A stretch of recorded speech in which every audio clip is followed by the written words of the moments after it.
प्यारे विद्यार्थियों, आप सभी का हिंदी चैनल हिंदी ज्ञान पर स्वागत है। बच्चों, पिछली कक्षा में हम लोग पढ़ रहे थे दो गौरैया पाठ के बारे में। अब तक हमने पढ़ा कि पिताजी गौरैयों को भगाने की कोशिश कर रहे थे। सभी दरवाजों को बंद किया, खिड़की बंद की और रोशनदान भी, लेकिन किसी न किसी तरीके से कहीं न कहीं से जगह बच जा रही थी और गौरैया घर में आ जा रही थी।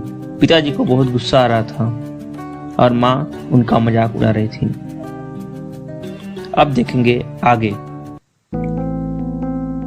देखो जी, चिड़ियों को मत निकालो, माँ ने अब की बात गंभीरता से कहा। माँ ने बहुत ही सीरियसली कहा, गंभीरता पूर्वक कहा कि चिड़ियों को आप बाहर मत निकालिए। अब तो इन्होंने अंडे भी दे दिए होंगे। इन चिड़ियों ने अब इस घोंसले में अंडे दे दिए होंगे, अब ये यहाँ से नहीं जाएंगी। उन्होंने कहा कि ये चिड़िया जो हैं अब यहाँ से नहीं जाएंगी। पिताजी बोले, क्या मतलब, मैं कालीन बर्बाद करवा लूं? पिताजी बोले और कुर्सी पर चढ़कर रोशनदान में कपड़ा ठूस दिया और फिर लाठी झुलाकर एक बार फिर चिड़ियों को खदेड़ दिया। दोनों पिछले आंगन की दीवार पर जा बैठी। पिताजी से जब माँ ने कहा कि चिड़ियों को बाहर मत कीजिए, तो पिताजी ने कहा, क्या मतलब, तुम्हारे कहने का क्या मतलब है, क्या अर्थ है? मैं कालीन बर्बाद करवा लूं? जो मेरे घर में फर्श पर कालीन लगी हुई है, कालीन मतलब कारपेट, जो कारपेट बिछा हुआ है, बर्बाद करवा लूं, उसे खराब करा दूं? चिड़िया जब रहेंगी तो जरूर गंदा करेंगी और गंदा करेंगी तो जो कारपेट है वो खराब हो सकता है। इस तरीके से पिताजी ने कालीन को, कारपेट को खराब होने का कारण बताया। पिताजी बोले और कुर्सी पे चढ़ गए। कुर्सी पे मतलब चेयर पर चढ़ करके रोशनदान मतलब वेंटिलेटर जो था उसमें कपड़ा ठूस दिया। उसमें कपड़ा ठूस दिया मतलब उसमें भर दिया और फिर लाठी झुलाकर एक बार फिर चिड़ियों को खदेड़ दिया। फिर से उन्होंने लाठी झुलाते हुए चिड़ियों को एक बार फिर से उन्होंने खदेड़ दिया। बाहर खदेड़ना मतलब बाहर कर दिया। लाठी झुलाकर मतलब लाठी से मार करके, स्टिक से मार करके, डंडे से मारकर चिड़ियों को बाहर कर दिया। दोनों पिछले आंगन की दीवार पे जा बैठी। जो चिड़िया थी वो पिछले घर के पिछले आंगन पे जाकर के बैठ गई, आंगन की दीवार पर, उसके आंगन के वाल पर जाकर बैठ गई। इतने में रात पड़ गई। ये सब करते करते क्या हो गई, रात हो गई। हम खाना खाकर ऊपर जाकर सो गए। लोग, परिवार के सभी लोग खाना खा करके ऊपर कमरे में जाकर सो गए। जाने से पहले मैंने आंगन में झांक कर देखा। एक बार फिर बच्चे ने घर में जो आंगन था उसमें जाकर, घर के पीछे आंगन में जाकर देखा, चिड़िया वहां पर नहीं थी। मैंने समझ लिया कि उन्हें अक्ल आ गई होगी। बच्चे ने समझ लिया कि लेखक ने कि उन्हें बुद्धि आ गई होगी, अक्ल आ गई होगी, अपनी हार मानकर किसी दूसरी जगह चली गई होंगी। जो चिड़िया है वो अपनी हार मान गई होंगी और वह यहाँ से दूसरी जगह चली गई होंगी। दूसरे दिन इतवार था। जब हम लोग नीचे उतर कर आए तो वे फिर से मौजूद थीं और मजे से बैठी मल्हार गा रही थीं। अगले दिन क्या था, इतवार। इतवार उर्दू का शब्द है, उसका मतलब होता है रविवार। अगले दिन क्या था, दूसरे दिन रविवार था। जब हम लोग नीचे उतर कर आए, सुबह हुआ, लोग जगे और नीचे आए तो देखा कि वे फिर से मौजूद थीं। वे फिर से उस कमरे में अपने घोंसले में थी और मजे से बैठी मल्हार गा रही थी और आवाज करती हुई मल्हार गा रही थी। मतलब मल्हार एक राग होता है संगीत का, ऐसा लग रहा था वो बैठकर मल्हार गा रही है। पिताजी ने फिर लाठी उठा ली। पिताजी ने फिर से डंडा उठाया। उस दिन उन्हें गौरैयों को बाहर निकालने में बहुत देर नहीं लगी। उन्होंने गौरैयों को बाहर करने की कोशिश की और गौरैया बाहर चली गई बहुत जल्दी, देर नहीं हुई। अब तो रोज यही कुछ होने लगा। अब रोज का कार्यक्रम यही था कि पिताजी डंडे से मार करके गौरैयों को बाहर करते थे और वे शाम को, दिन में वो तो बाहर निकल जाती थी, पर रात के वक्त जब हम सो रहे होते तो न जाने किस रास्ते से वे अंदर घुस आती। अब रोज ये होता था कि बाहर दिन में रहती थी, वो रात में किसी न किसी रास्ते से वो घर कमरे के अंदर घुस आती थी। पिताजी परेशान हो उठे। जो पिताजी थे वो परेशान हो गए। उनको वो बहुत ही परेशान रहने लगे। आखिर कोई कहाँ तक लाठी झुला सकता है। पिताजी भी थक गए, रोज डंडा चलाते चलाते, रोज उनको भगाते भगाते।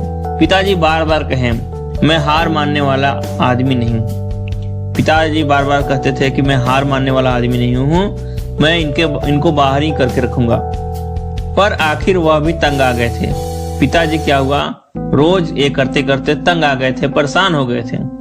आखिर जब उनकी सहनशीलता चुक गई, चुक जाना मतलब खत्म हो जाना, उनका सहनशीलता मतलब उनके अंदर जो सहने का शक्ति था, वो सहनशीलता की शक्ति थी, वो खत्म हो गई। तो वे कहने लगे वो गौरैया का घोंसला नोच कर निकाल देंगे। नोच कर निकाल मतलब तोड़कर बाहर कर देंगे। उन्होंने कहा कि मैं गौरैया का घोंसला ही निकाल दूंगा, मैं गौरैया का जो घोंसला पंखे में लगा है, नेस्ट लगा है, उसको ही तोड़कर बाहर निकाल दूंगा। और वो फौरन ही बाहर से एक स्टूल उठा लाए। चित्र में देखिए बच्चों, वो स्टूल लेकर आए और फौरन ही तुरंत ही बाहर से एक स्टूल उठा लाए। घोंसला तोड़ना कठिन काम नहीं था, जो घोंसला था वो तोड़ना बहुत ही बड़ा काम नहीं था। उन्होंने पंखे के नीचे फर्श पर स्टूल रखा। उन्होंने ठीक पंखे के नीचे एक जो फर्श था उस पर स्टूल रखा और बोले और लाठी लेकर स्टूल पर चढ़ गए। और लाठी लेकर वो स्टूल पर चढ़ गए और कहा कि किसी को सचमुच बाहर निकालना हो तो उसका घर तोड़ देना चाहिए। पिताजी ने कहा कि सच में किसी को बाहर अगर करना हो तो उसका घर ही तोड़ देना चाहिए, वो घर ही नहीं रहेगा तो बाहर हो ही जाएगा। उन्होंने गुस्से से कहा। उनको रोज एक काम करते करते गुस्सा आ गया था, परेशान हो गए थे, इसलिए उन्होंने गुस्से में ऐसा कहा। घोंसले में से अनेक तिनके बाहर की ओर लटक रहे थे। जो घोंसला उन्होंने बनाया था चिड़ियों ने, उनमें से अनेक तिनके मतलब जो सरकंडे थे वो बाहर की ओर लटक रहे थे। तो गौरैयों ने सजावट के लिए मानो झालर टांग रखी हो, ऐसा लग रहा था। जो उसमें तिनके लटक रहे थे जो नीचे की ओर लटके हुए थे, वो ऐसा लग रहा था जैसे उन्होंने अपने घर में झालर लगा रखा हो सजावट के लिए। जो सजावट के लिए आपने देखा होगा घर के बीच में झालर होता है ना, बीचों बीच आपने देखा होगा झालर लगाते हैं लोग। तो पिताजी ने लाठी का सिरा सूखी घास के तिनकों पर जमाया। पिताजी ने क्या किया, वो तिनके जो लटक रहे थे उन्हीं में अपना लाठी का सिरा मतलब एज होता है, एज बोलते हैं आप, एज ऑफ स्टिक, उन्होंने सूखी घास के तिनकों पर लगाया, घोंसले में लगा दिया और दाईं ओर को खींचा, नीचे की तरफ खींचा। तो दो तिनके घोंसले में से अलग हो गए। जो दो तिनके थे वो घोंसले में से निकल कर आ गए और फरफराते हुए नीचे उतरने लगे, और जो तिनके थे वो नीचे की तरफ गिरने लगे। तो माँ ने कहा, चलो 2 तिनके तो निकल आए। माँ हंसकर बोली, अब बाकी 2000 भी निकल जाएंगे। माँ ने व्यंग्य करते हुए, मजाक करते हुए कहा कि 2 तिनके तो तुमने निकाल लिए और 2000 भी निकालने बाकी हैं, वो भी निकल जाएंगी। माँ ने हंस करके कहा। तभी मैंने आंगन की ओर देखा और मैंने दो गौरैया नजर आई और मुझे 2 गौरैया नजर आई। जो बच्चा था उसने आंगन की ओर देखा तो उसे दोनों गौरैया नजर आ गई, दिखी। दोनों चुपचाप दीवार पर बैठी थी। जो आंगन की दीवार थी उस पर दोनों चुपचाप बैठी थी। इस बीच दोनों कुछ दुबला गई थी।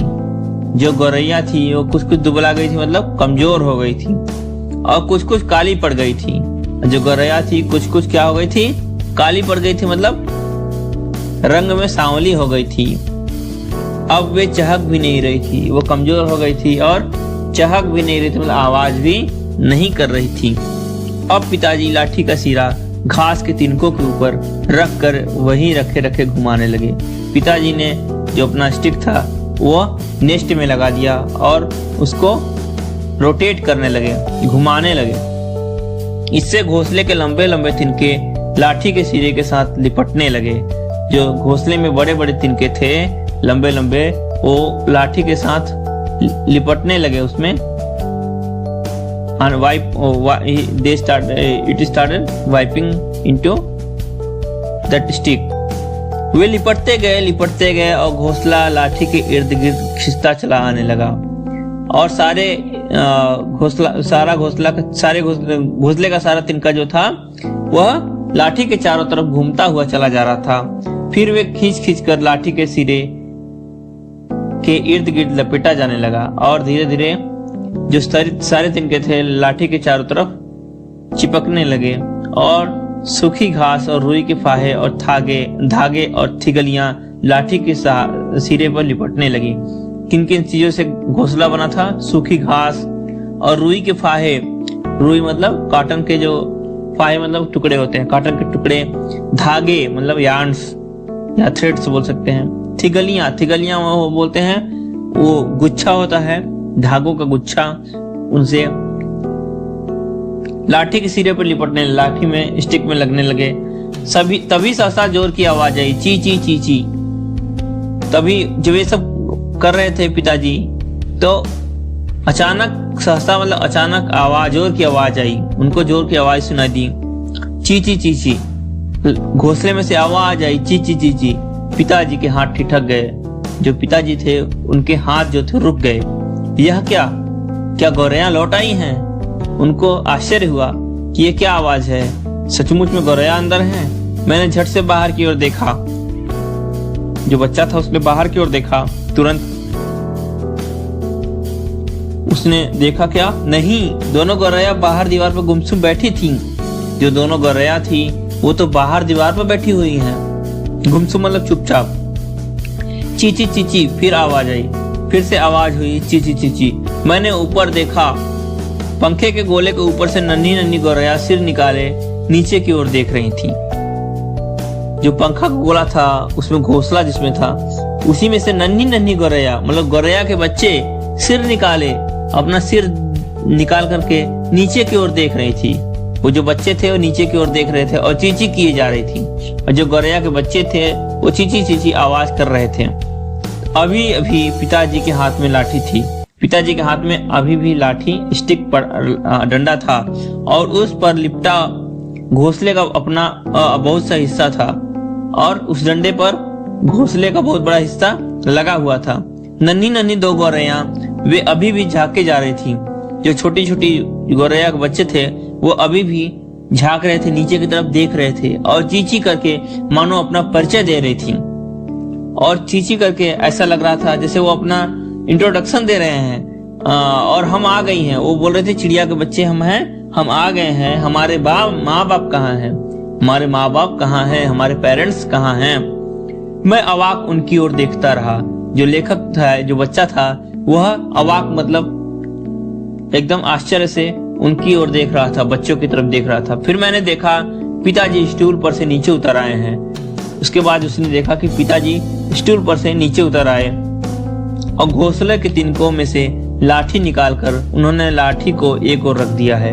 अब उन्होंने घोंसले के तिनके लाठी से निकाल कर फेंक दिए और लाठी को एक ओर रख दिया है, स्टिक को रख दिया उन्होंने, और चुपचाप कुर्सी पर आकर बैठ गए हैं। पिताजी चुपचाप आकर के कुर्सी पर बैठ गए। इस बीच माँ कुर्सी पर से उठी और सभी दरवाजे खोल दिए, और माँ इस बीच उठी। जब पिताजी कुर्सी पर बैठ गए तो माँ कुर्सी पर से उठ करके गई और सभी दरवाजे खोल दिए। माँ ने जो पिताजी ने जो दरवाजे बंद कराए थे गौरैया को बाहर करने के लिए, वे सभी दरवाजे माँ ने खोल दिए, ओपन कर दिए। नन्ही चिड़िया अभी भी हाफ हाफ कर चिल्लाए जा रही थी। चिड़िया के बच्चे थे, अभी भी हाफ हाफ कर मतलब जोर जोर से सांस लेकर के चिल्ला रहे थे, रुक नहीं रहे थे, अपनी आवाज कर रहे थे और अपने माँ बाप को बुला रही थी। जो नन्ही चिड़िया थी वो अपने माँ बाप को, पेरेंट्स को बुला रही थी। उनके माँ बाप झट से उड़कर अंदर आ गए।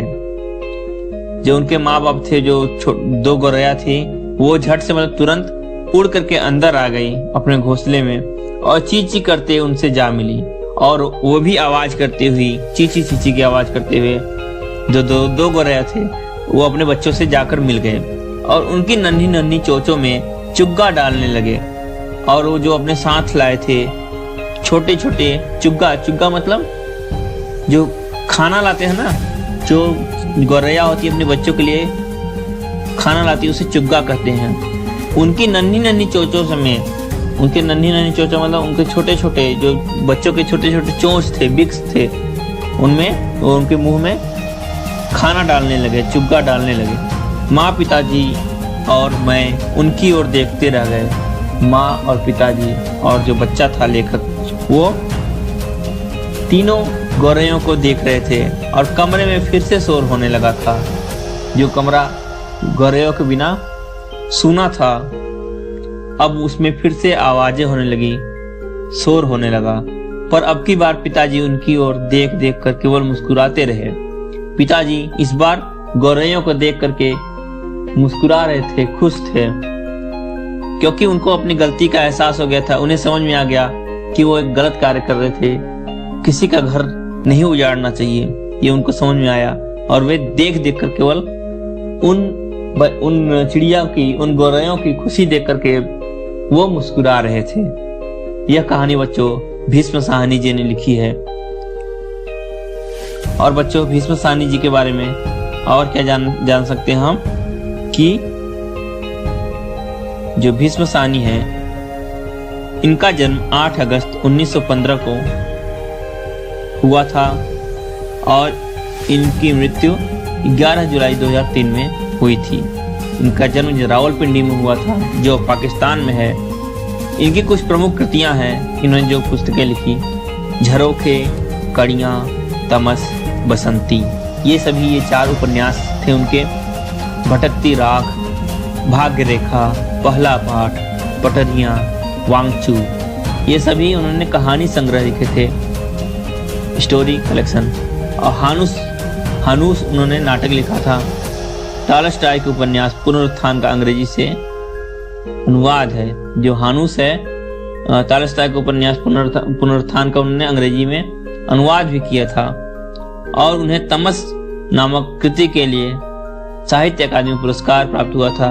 इसके साथ ही साथ उन्हें राष्ट्रीय मैथिली शरण गुप्त सम्मान सहित अनेक सम्मान उन्हें प्राप्त हुए थे। और उनका निधन 11 जुलाई 2003 को हो गया था। तो बच्चों, आपको यह पाठ अच्छा लगा होगा। हमें भी जो छोटे प्राणी हैं, जीव जंतु हैं, उनके साथ दया का भाव रखना चाहिए। यहाँ तक कि न केवल उनके साथ, हमारे हृदय में सभी लोगों के साथ दया का भाव होना चाहिए। तो बच्चों, आपको यह पाठ अच्छा लगा होगा। मिलेंगे अगली कक्षा में, तब तक के लिए स्वस्थ रहिए, मस्त रहिए, पढ़ते रहिए, सीखते रहिए। मिलेंगे अगली कक्षा में।